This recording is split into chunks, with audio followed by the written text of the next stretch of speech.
Hello everyone, I'm Andrew. Welcome to the channel. I had a couple of people ask about the etiquette for public charging, how we should behave, and more importantly, not behave on the public network. It seems a reasonable question, so let's consider that today.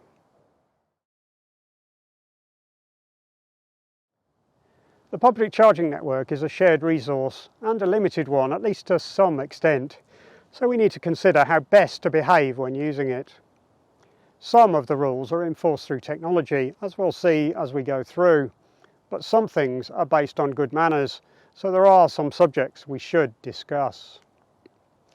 Firstly, we should differentiate between the two types of charging, DC rapid charging and AC charging. DC rapid charging is really intended for use during a journey.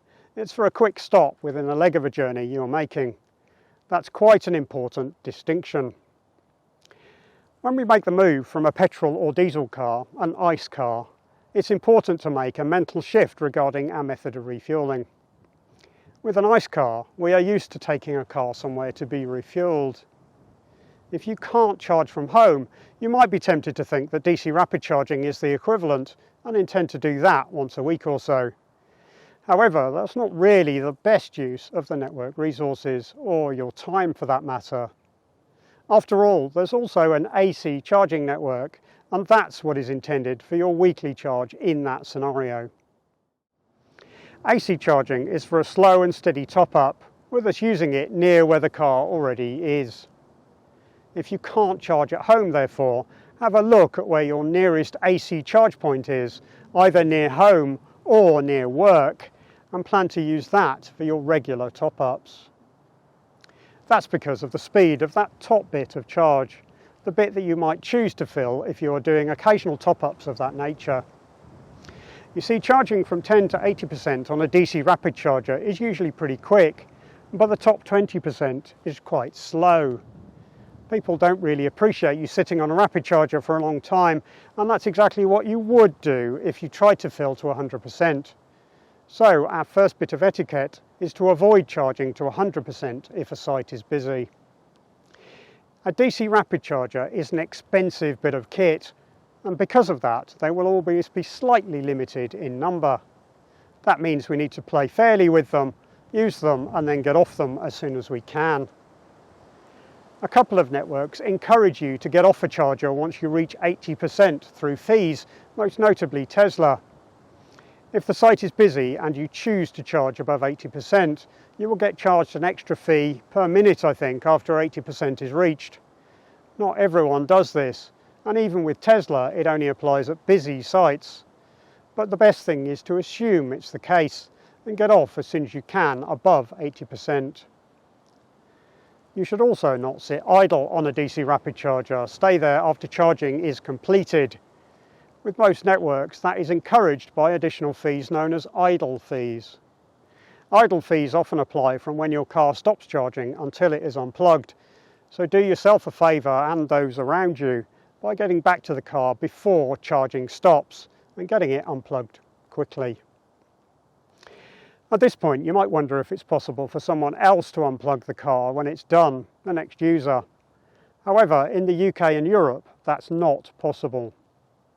We use Type 2 for AC charging and CCS2 for DC rapid charging, and both lock the connector to the car during charging. The lock only releases after the charging session stops and the car is unlocked. In countries that use the Type 1 connector, usually with CCS1 for DC rapid charging, and that includes the US, this is not quite the same. They could be unplugged, but it is very bad form to do so. Even if they are brimmed to 100%, leave other people's cars alone, please. It may not even help you that you unplug them, as the car is still in the way, so just move on elsewhere if you are in a hurry. Chargers are getting more and more prevalent, so if you check the apps, you might find another set of chargers just a minute or two away from a busy site. If not, then what might help is to try to determine how long you might have to wait. What clues do you have though if someone plugs in and leaves the car unattended? How do you know when they will be done? Well, there are three things that might help. Firstly, DC rapid chargers usually show you the current state of charge of a car and its current charging speed. That helps you guess how long they might be before they are finished charging. Secondly, check for a note on the dashboard. They may have left you a clue. Thirdly, check the apps. Some apps, most notably PlugShare, allow users to check in to a charger. Other users can see the check-in time, which might help you determine how long you might need to wait. Therefore, conversely, it is good etiquette to leave a clue if you are leaving the car for a while, either a note on the dash or a check-in on an app. That helps other people understand the availability of the charger in the near future. What I would say though is that it's rare to have to wait long on a site with multiple chargers. If you choose larger sites in preference to smaller ones, you generally won't hit this problem unless it's a holiday. The next piece of advice applies to those larger sites where there are multiple chargers.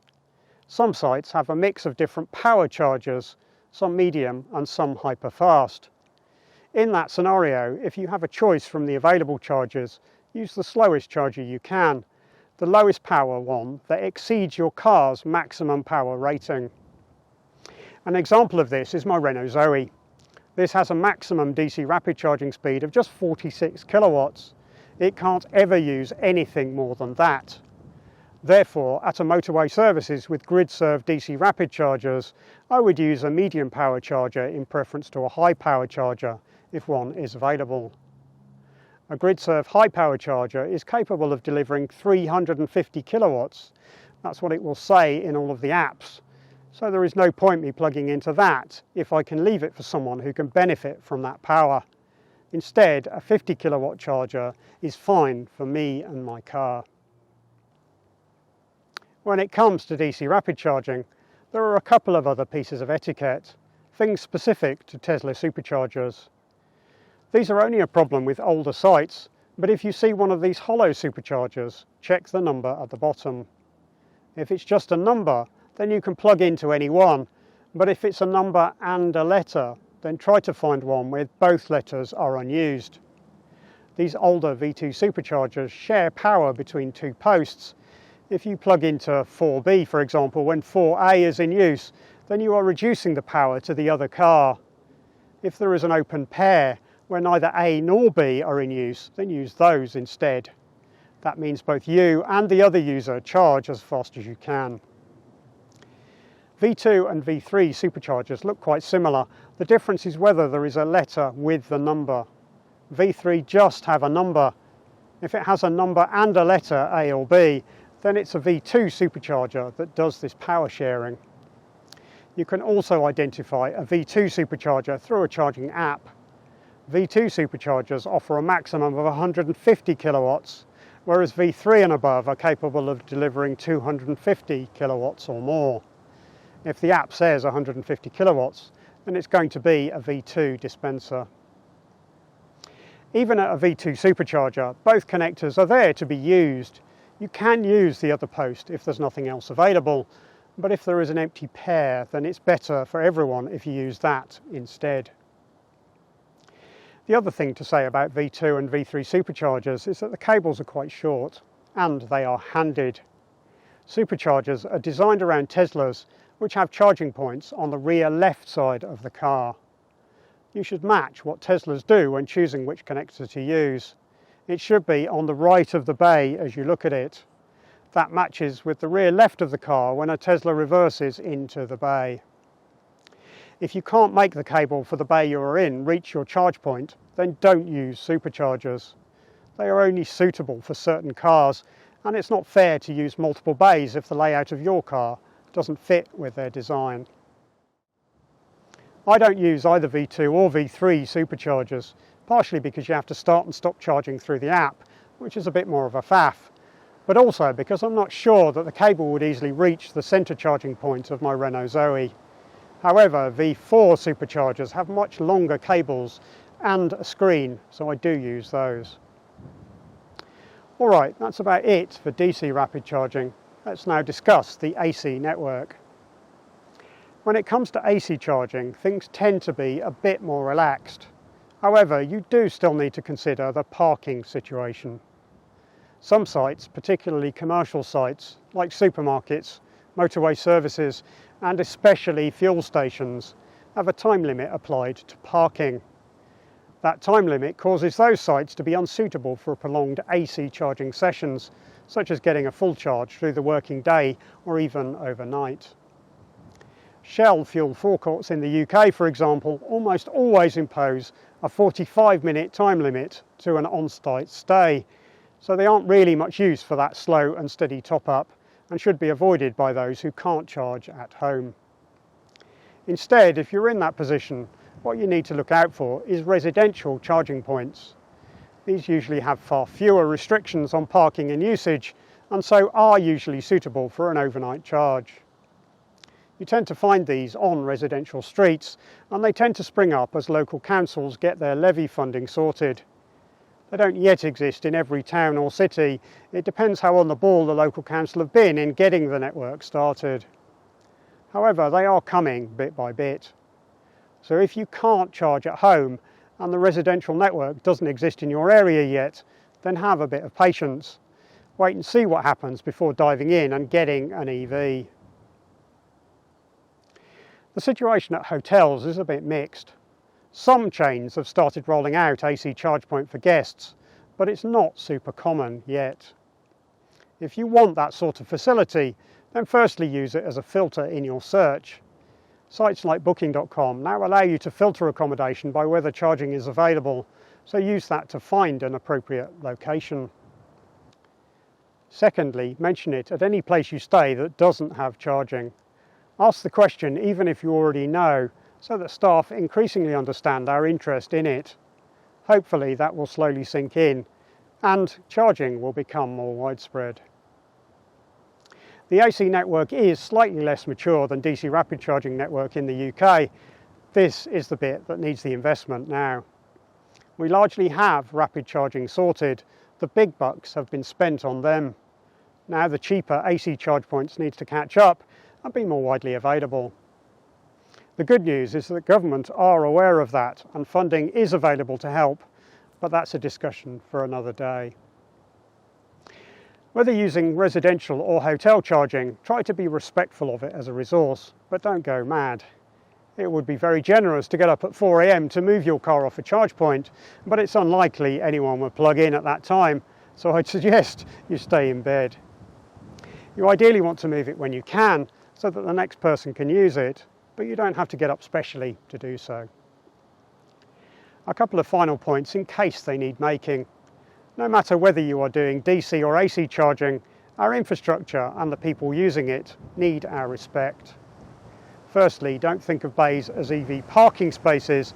They are instead EV charging spaces. Do not park in a charging bay unless you will be charging. They are not for parking in. And secondly, report any issues you have. Operators need to know if there is a problem, so if you see a charge point that won't work, or encounter a charging session that did not work for you, then report it to the helpline.